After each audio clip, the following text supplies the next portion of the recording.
Welcome back to Guide with Samuel. If you are new to Zapier, this quick walkthrough will help you understand the layout of the dashboard and where everything is.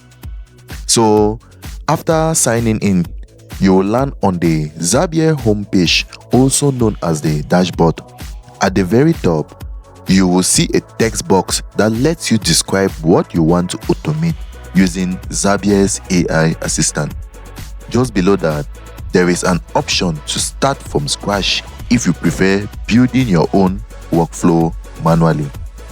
As you scroll down, you'll notice quick access panels showing your most recent Zaps, tables, and interfaces, making it easy to return to any project you have been working on. And guys, towards the bottom of the page, you will find popular templates.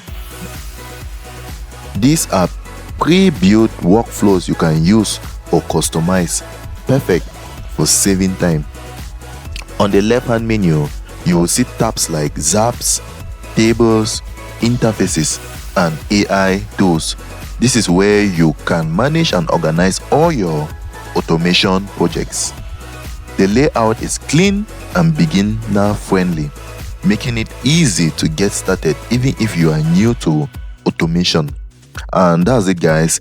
If you found this walkthrough helpful, don't forget to like and subscribe to Guide with Samuel for more helpful tutorials. Thanks for watching.